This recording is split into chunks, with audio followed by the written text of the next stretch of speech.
चलिए आज बात करते हैं मध्य प्रदेश के उज्जैन की एक बहुत ही अनोखी प्रथा के बारे में।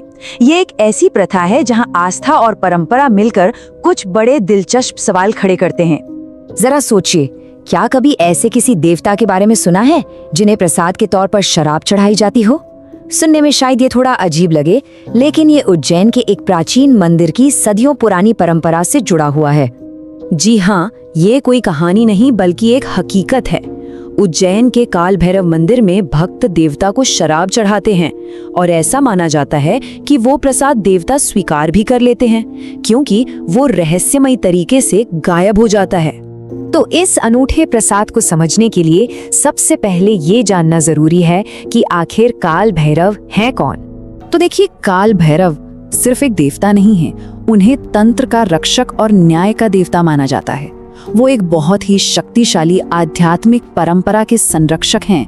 परंपरा के हिसाब से देखें तो कुछ चीजें हैं जो काल भैरव को प्रिय मानी जाती हैं, जैसे कि मांस, मछली और मदिरा, और इन्हीं चीजों पर ये सारे अनुष्ठान आधारित हैं। तो अब सवाल ये उठता है कि इन तीन चीजों में से मदिरा को ही मुख्य प्रसाद के तौर पर क्यों चुना गया? कहा जाता है कि ये हमारे पूर्वजों का एक सोचा समझा फैसला था। उन्होंने अनुष्ठान के लिए मांस और मछली पर मदिरा को चुना और बस वहीं से ये सदियों पुरानी परंपरा शुरू हो गई। तो क्या इसका ये मतलब है कि काल भैरव की पूजा करने के लिए शराब चढ़ाना ही पड़ेगा? क्या ये अनिवार्य है? इसका जवाब है बिल्कुल नहीं।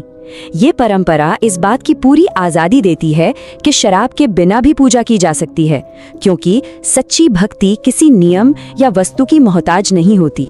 और यही बात इस परंपरा को खास बनाती है। यहाँ आस्था किसी पर थोपी नहीं गई है, ये पूरी तरह से एक पसंद का मामला है। कोई चाहे तो परंपरा को निभा सकता है या फिर अपनी मर्जी से दूसरा रास्ता चुन सकता है।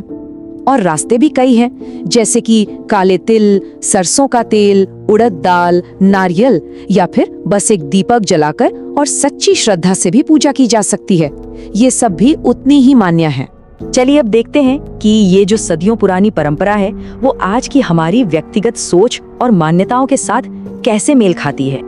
और यहीं पर आज का सबसे बड़ा सवाल खड़ा होता है कि अगर कोई शराब नहीं पीता या उसे घर में रखना भी पसंद नहीं करता, तो क्या उसके लिए भगवान को शराब चढ़ाना सही है? तो आखिर में ये हमें सोचने पर मजबूर करता है कि अपनी सदियों पुरानी विरासत और आज की अपनी निजी सोच के बीच में संतुलन कैसे बनाया जाए। शायद इसका जवाब इसी बात में है कि आस्था का रास्ता हर किसी का अपना होता है और ये परंपरा इस बात का पूरा सम्मान करती है।